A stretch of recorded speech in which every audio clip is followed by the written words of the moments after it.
The neutral trade station above Epsilon Verge shone like a jewel in the black void. Ships from every corner of the galaxy docked at its long arms, while diplomats moved through wide, bright corridors. Species of all kinds met here, under the strict rules of the Galactic Concord. No weapons allowed, no violence permitted. Peace kept everything running smoothly. On this day, a large group gathered in the main hall for a cultural exchange. The Larathans came in great numbers. They were gentle plant-eaters, with soft green skin and long flowing limbs. Their children played quietly among the adults, while parents shared stories and songs. Two humans stood near the edge of the crowd as observers. They wore plain gray uniforms and watched everything with calm eyes. Ambassador Elena Voss led the small human team. She was a woman in her middle years, with short dark hair and a steady gaze. A short time ago, yet they already earned respect for their quiet strength. The exchange went well at first. Lyrathan musicians played soft tunes on string instruments. Children laughed and chased glowing orbs that floated in the air. Then, without warning, the alarms screamed. Red lights flashed across every wall. A jagged ship burst through the outer shield. It was a Vorak raider vessel covered in sharp spines and dark armor. The Vorak were old enemies of the Concord, tall insect-like beings with hard shells and many sharp limbs. Long ago, the galaxy contained them in their own systems after many bloody raids. Now they broke every rule. Boarding pods slammed into the station hull. Explosions rocked the main hall. Screams filled the air as Vorak warriors poured inside. They moved fast and killed without pause. Claws tore through soft Lyrathan flesh. Energy blades cut down anyone who tried to stand in their way. Run. The children tried to hide behind their parents. It did not help. The Vorak showed no mercy. They slaughtered the entire delegation. Bodies fell in heaps across the polished floor. Blood pooled under glowing lights. One warrior raised a small recording device. It captured every moment and sent the images across every channel in known space. A message played with the video. This is strength. This is power. Bow or die. The attackers grabbed the survivors who still breathed. They took several important Lyrathans and the two human observers. Then they retreated to their ship. The raider vessel pulled away and jumped into faster-than-light travel. The station became silent, except for the cries of the wounded. Rescue teams rushed in. Medics worked quickly, but many could not be saved. The Galactic Concord Council called an emergency meeting within hours. Worlds joined through secure links. Angry voices filled the vast chamber. Everyone condemned the attack. The elder species spoke first. They called for calm and careful steps. The herbivore worlds asked for protection. The predator races growled about honor and revenge. All agreed on one thing. Talks must begin soon. Ransoms would be paid. Concessions would be offered. The hostages must return alive. That was how things always worked. Pay something, give something, avoid bigger war. The Vorak would take the gifts and release the prisoners. Then the cycle would repeat later with someone else. The council turned to the human representative. Ambassador Elena Voss sat in her seat with hands folded. She had listened to every word without speaking. When the floor opened for comments, she rose slowly. All eyes turned to her. The chamber grew quiet. The main screen, where the bloody recording still played on repeat. Her voice came clear and even. Humanity will not negotiate with killers. She spoke the words once, then she sat down. No more came from her. No explanation followed. No list of demands appeared. No offer of help or payment crossed her lips. The alien delegates stared. Some blinked extra eyes in confusion. Others tilted heads as if waiting for the rest of the sentence. A translator from a bird-like species leaned forward. Surely you mean something more. Surely this is only the start of your position. Elena Voss met his gaze. She said nothing else. The meeting continued without her input. Voices rose again. Plans formed quickly. A mediation team would go to the Vorak border. Neutral ships would carry messages of peace. Rare minerals would be gathered as a show of goodwill. Old debts would be forgiven if needed. Anything to bring the hostages home. The Larathans wept openly. They begged the humans to join the effort. Your people are among the taken. You must speak for them. Elena Voss listened politely. She gave no answer beyond the single line she already spoke. When the session ended, delegates left the chamber in small groups. They whispered among themselves. Some laughed nervously. They called it human stubbornness, a young species showing pride. They will come around soon enough. Others felt cold worry in their core. They remembered old stories about humans, tales of persistence, tales of memory, tales of actions that ended threats forever. The Vorak broadcast came again later that day. A new image showed the hostages locked in a dark cell. The two humans sat against the wall. Bruises marked their faces, yet their eyes stayed sharp. A Vorak leader appeared in. His mandibles clicked as he spoke. Give us what we want, or more will die. The galaxy waited for humanity to respond. No reply came from Earth. No fleet moved from Sol system.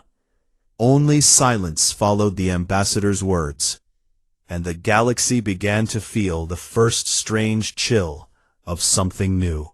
Days passed after the massacre on the trade station. The Vorak sent another message across every channel. This time, the video showed the hostages in a dim metal room. Chains held their wrists to the wall. The two humans sat side by side. Fresh bruises covered their faces. Blood dried on one man's lip. The Larathan prisoners looked weaker. Their green skin turned pale from fear and hunger. A Vorak leader stepped into view. His shell gleamed under harsh lights. Mandibles clicked as he spoke in rough translated words. We demand payment, now. Rare isotopes from the deep mines of Krell. Weapons-grade metals from the Forge Worlds. Territory slices from 3 border systems. Send it all in unmarked ships, or we start killing one each day.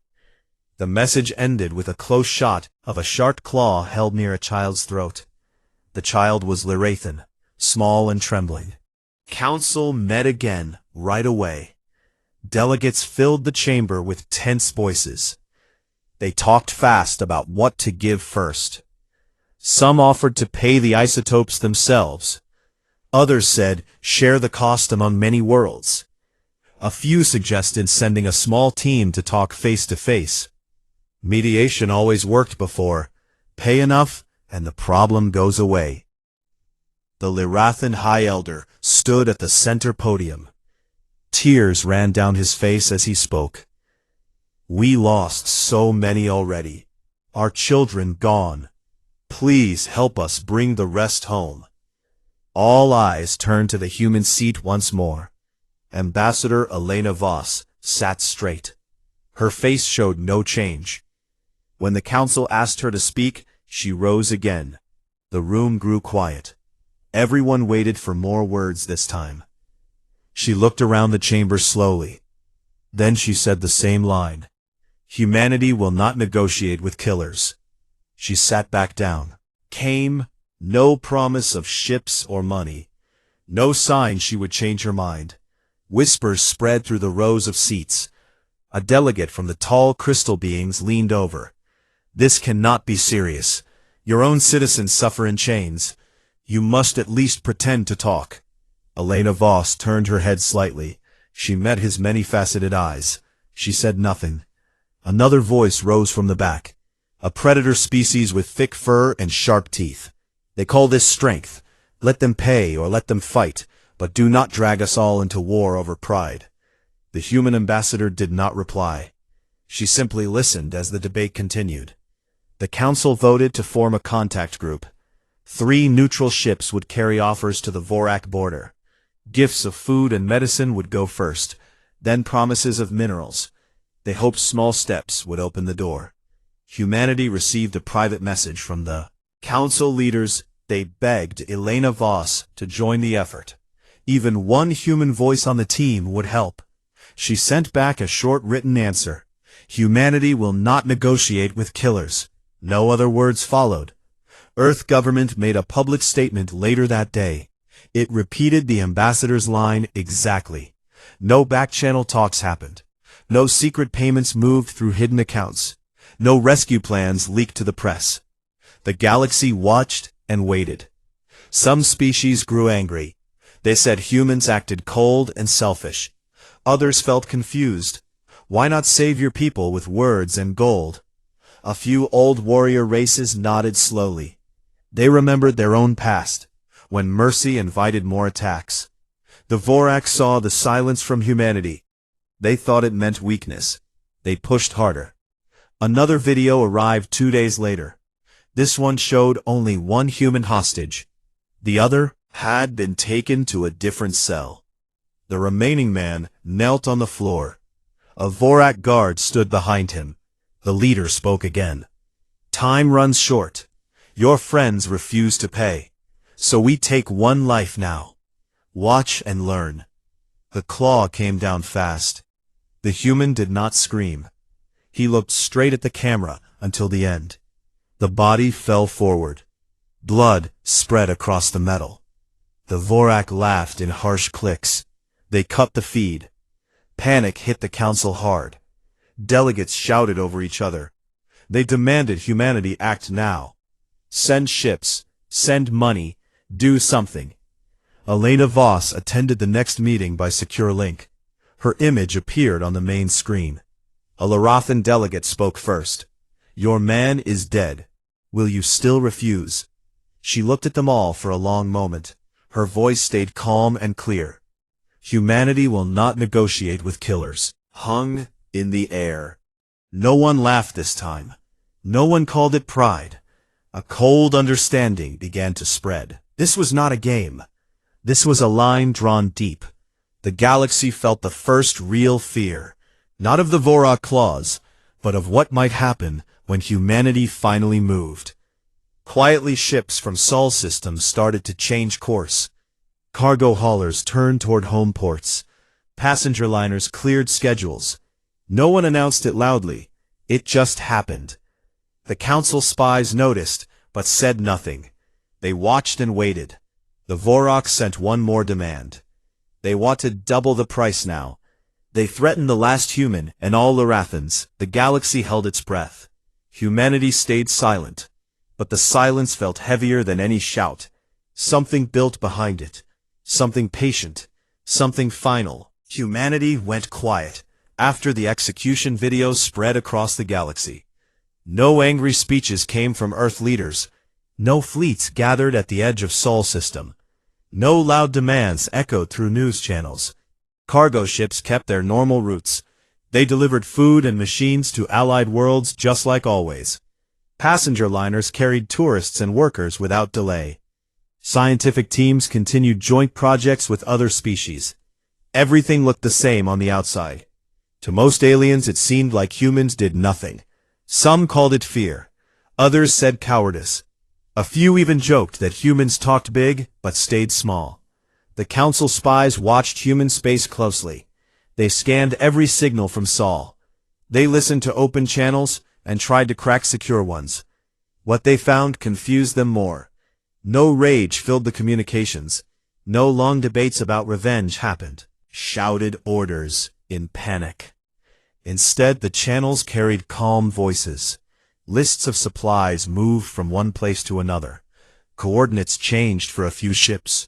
Maintenance reports came in on time. Crew rotations followed old schedules. It looked like normal paperwork, yet patterns hid inside the routine. Certain warships left their public docks one by one. They slipped away without fanfare. Repair yards in the asteroid belt worked faster than usual. New hull sections appeared on assembly lines. Old designs came out of storage files. Special forces units vanished from their bases. No one saw them board transports. No goodbye messages went home. The galaxy noticed these small shifts slowly. A Lyrathan diplomat grew desperate. He requested a private meeting with Ambassador Elena Voss. She agreed and met him in a small quiet room on the station. The Lyrathan elder sat across from her. Limbs shook as he spoke. "Why do you do nothing? Your last man still lives in their hands. Our people die every day from grief. You could save them with one simple offer." Elena Voss looked at him with steady eyes. She spoke softly but firm. "We will save them, but not by teaching the galaxy that killing civilians earns gifts." The elder stared at her. His extra eyelids blinked fast. "You mean to fight?" She nodded once. "We mean to end this. Not bargain, not pay, end." The Lyrathan left the room on unsteady legs. He carried the truth back to his people. Humans did not freeze from fear. They prepared in silence. They saw the massacre as a crime, not a problem to buy away. Criminals do not set the rules. Criminals face justice, and humans handled justice their own way. Word spread through the council in whispers. Delegates met in small groups away from main halls. They talked about human history. Old records from first contact showed strange things. Humans fought long wars on their own world. They hunted enemies across oceans and skies. They never forgot wrongs done to their own. Even when years passed, even when the killers hid, stories floated up about lost colonies, about raiders who attacked human ships long ago. The attackers vanished. No bodies found. No wreckage left. Only silence after. The predator species and the council grew interested. They respected hunters who waited. They feared hunters who planned without noise. The herbivore worlds felt terror rise. If humans struck back hard, would the Vorak drag everyone in? Would war spread like fire? The council sent one last message to Earth. A formal plea signed by many leaders. Please reconsider. Join the mediation. Save lives with words. The reply came, quick and short. Humanity will not negotiate with killers. No signature. No polite closing. Just the line repeated like stone carved deep. The Vorak watched the quiet too. They laughed in their hive ships. They thought humans broken. They moved more hostages to front cells. They broadcast new threats daily. They showed the last human alive. He looked thin, but his eyes burned. He said nothing to the camera. The Vorak leader boasted, "See how your kind cowers? No ships come. No gold arrives. We win already." The galaxy waited for something, anything, from humanity. Days stretched into weeks. Still no fleets jumped toward Vorak space. No ultimatums broadcast. No rescue team seen. The silence grew thick. It pressed on every mind. Aliens started to count the days. They marked calendars. They wondered when the quiet would break. It never would. Others feared the day it did. In Sol system shipyards glowed brighter each night. Engines tested in deep space. Weapons checked in hidden bays. Teams drilled in zero gravity. No one spoke of deadlines. No one needed to. Everyone knew the count in their bones. 30 standard days. 1 human month. The brace period ended soon. And when it did, the galaxy would learn why silence scared more than screams. The last quiet days ticked away, one by one, like steps in a long dark hall, leading to a door no one wanted to open. Exactly 30 standard days after the first massacre, the silence broke without warning. A single human battle group jumped into Vorak space near the outer edge of their home cluster. No grand armada came. No thousands of ships filled the void. Just 12 warships, sleek and dark, led by the heavy cruiser named Retribution. They appeared on sensors like ghosts. No radio challenge went out. No declaration of war broadcast. The Vorak defense grid woke up fast. Alarms screamed through every hive ship and asteroid fortress. Warriors rushed to stations. Guns powered up. Shields flared bright. The cluster was built for war.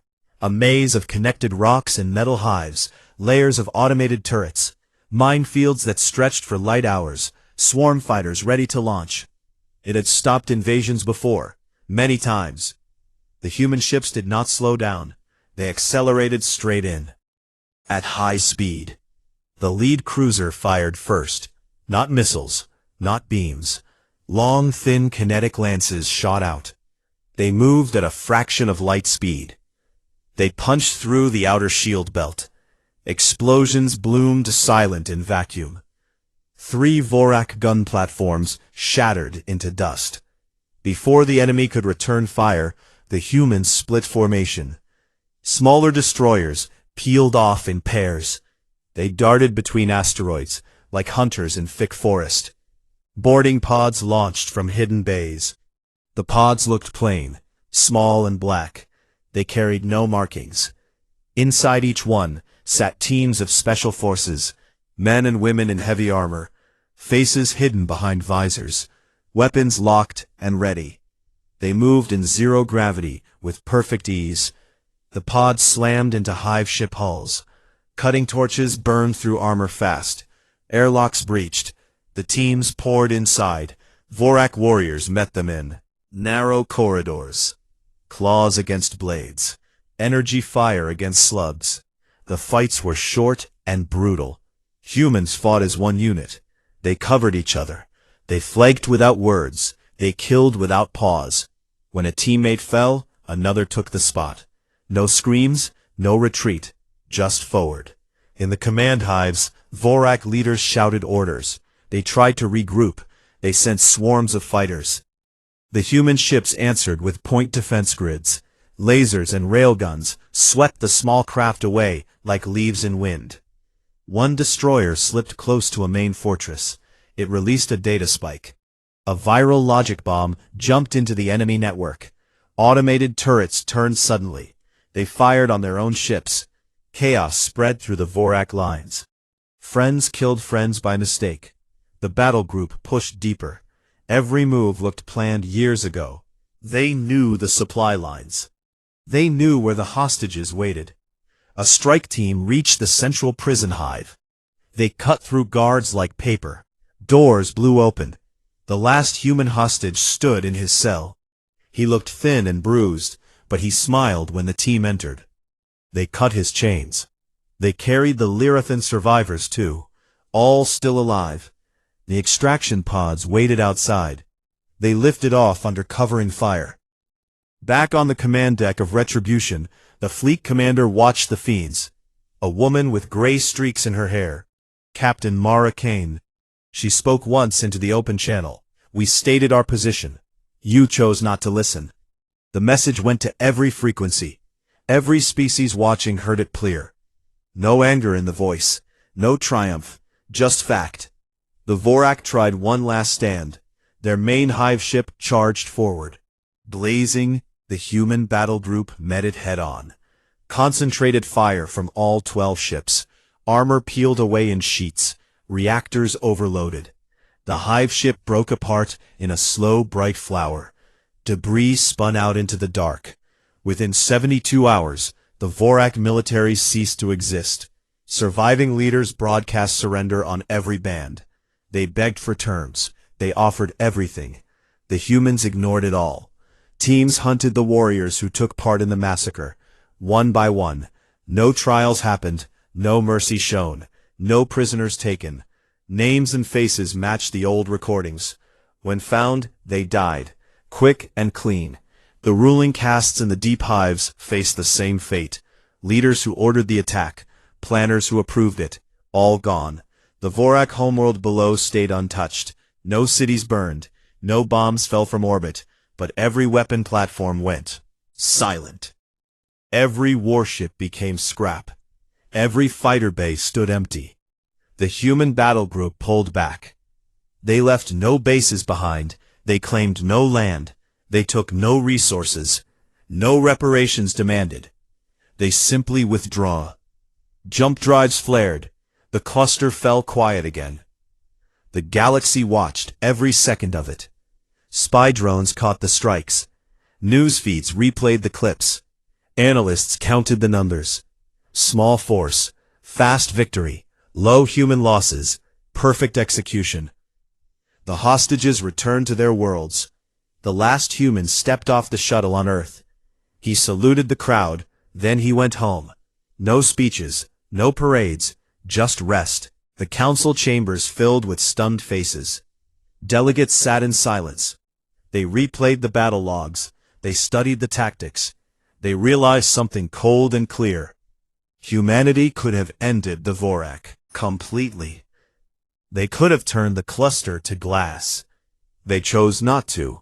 They chose precision. They chose to cut only what needed cutting and leave the rest to remember. The shock settled deep, not from the death, but from the control. From the calm way humans did what they said they would do. No more, no less. The message stayed simple, and the galaxy finally understood. Words from humans carried weight, because they kept them, always.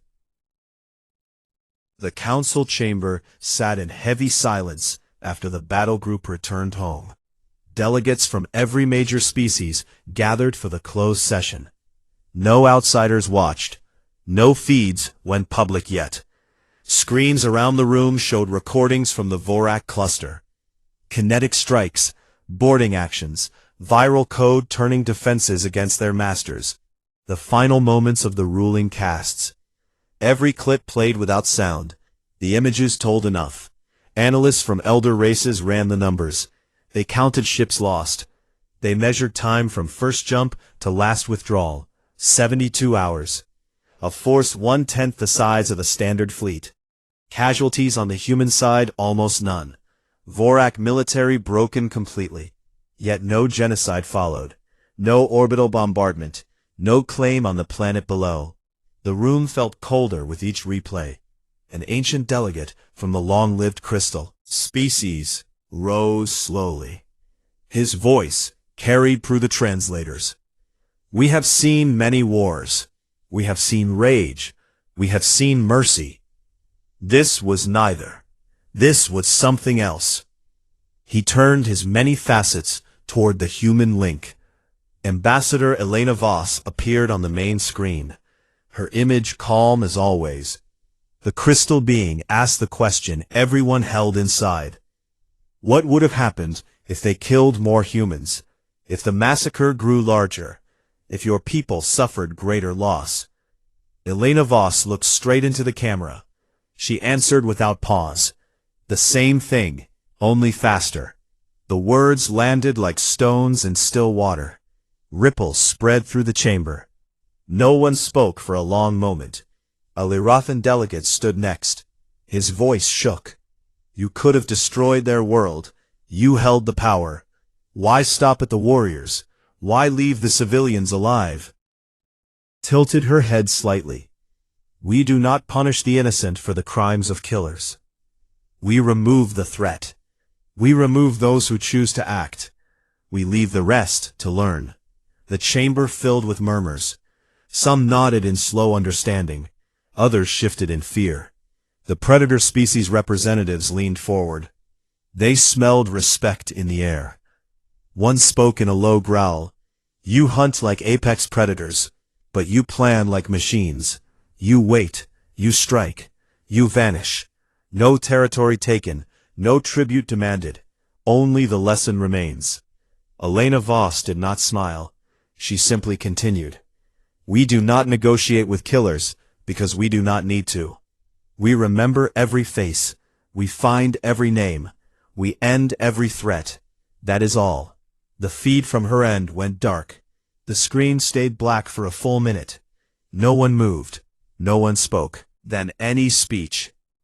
When the lights came up again, delegates rose quietly. They filed out in small groups. No loud arguments followed. No urgent votes called. They carried the weight of new knowledge across known space. The updates spread through diplomatic channels. Quiet messages went to every embassy, every alliance, every neutral world. The entry for humanity changed in the shared archives. Old notes about young species and limited fleets disappeared. New words took their place. Galactic warning. Humanity, Do not harm human civilians. They will not bargain. They will not forget. They will not stop. Short sentences, clear rules, no room for misunderstanding. Traders whispered the update in station bars. Pilots shared it on long hauls. Children on school worlds learned it in history class. The Vorok survivors on their broken world heard it too. Leaders spoke carefully now. They avoided human space. They avoided human ships. They avoided any talk of strength through blood. The hostages who returned told their stories. The last human spoke little. When asked why no rescue came sooner, he shrugged. They said they would come. They came. That was enough. The Lyrathons rebuilt their delegation hall. They placed a small plaque on the wall. It carried one line in many languages. Humanity will not negotiate with killers. It served as reminder, not of cruelty, but of clarity. Years passed. New threats rose in the galaxy. Raiders tested borders. Tyrants made demands. Each time the Council looked first to the human seat. Each time Ambassador Voss, or her successor, gave the same calm answer. Humanity will not negotiate with killers. And each time, the room grew quiet, because now they knew the words were not. They were promise. The galaxy moved forward. Trade continued. Exploration grew. Alliances shifted. But one rule stayed firm, etched deep in every mind. Do not touch humans. Do not kill their people. Do not test their patience. Because when the month of grace ends, when the silence breaks, when the battle group jumps in without warning, there will be no second chance, no appeal, no deal, only the end of those who chose wrong, and the quiet return of those who chose right. The story of the Vorak spread like legend, told in different ways on different worlds. Some called it justice, some called it terror, most called it truth. Humanity had arrived in the galaxy, not as conquerors, not as beggars, but as something new, a species that drew a line, held it, and never crossed back, remained bright and sharp, like a star in the dark, seen by all, ignored by none. And the galaxy turned on, a little wiser, a little more careful, forever changed by one simple refusal. Humanity will not negotiate with killers. And that was enough.